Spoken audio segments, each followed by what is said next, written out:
ফিরলাম বিরতির পর। গোমতী জেলা কমপ্লেক্সের চুরি করতে এসে মাফ করবেন, গোমতী জেলা পরিষদের কমপ্লেক্সে চুরি করতে এসে হাতে নাতে আটক এক চোর। ঘটনার খবর পেয়ে ছুটে আসেন উদয়পুর রাধাকিশোরপুর থানার পুলিশ। তাকে আটক করে পুলিশ আরকেপুর থানায় নিয়ে যায়। আরো একবার জানাবো, গোমতী জেলা পরিষদের কমপ্লেক্সে চুরি করতে এসে হাতে নাতে আটক এক চোর।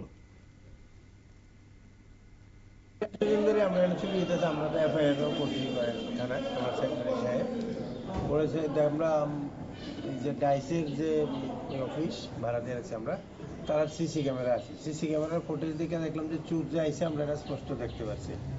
তো এখানে ফুটেজটা নিয়ে যখন আমরা উদয়পুর থানা আরকেপুর থানার ওসি সাহেবের লোকে দেখানো হয়েছে, তারপর তারা গেছে, তারা দেখে গেছে আমরা চোর চিনছি, সে সবসময় ড্রাগ অ্যাডিক্টেড এই ছেলেটাই। আজকেও আবার আমার অফিস থেকে দুইজন আইসে দেখতে টুটার তারা কাজ করবো, টুটারে আমরা এটা ভাড়া দিচ্ছি। তারা দেখতে এসে যেতে আবার ঢুকে এরকম ভাঙতেছে, ভিতরে চুরি করতেছে। তার অন্য কিছু না, লোয়ার পাইপ টাইপ দিয়ে ভেঙে নিতে আছে, ড্রেসিং দিয়ে ভেঙে ফেলাই দিতে আছে সব। তারা হাতে নাতে প্রথম ধরতে পারছিল না, দৌড়ে যেতে ধরছে পরে থানায় খবর দেওয়া। এটা কি মানে গোমতী জেলা পরিষদের অফিস কার্যালয় ঘটনা? অফিস কার্যালয় না, এটা আমাদের গেস্ট হাউস, মানে অফিস প্রাঙ্গণে, অফিস কমপ্লেক্স। চোর চুরি করতে এলো, তাকে প্রথমে পাকড়াও করে উদয়পুর রাধাকিশোরপুর থানার পুলিশ এবং তারপরে তাকে আটক করে আরকেপুর থানায় নিয়ে যায় আরকেপুর থানার পুলিশ।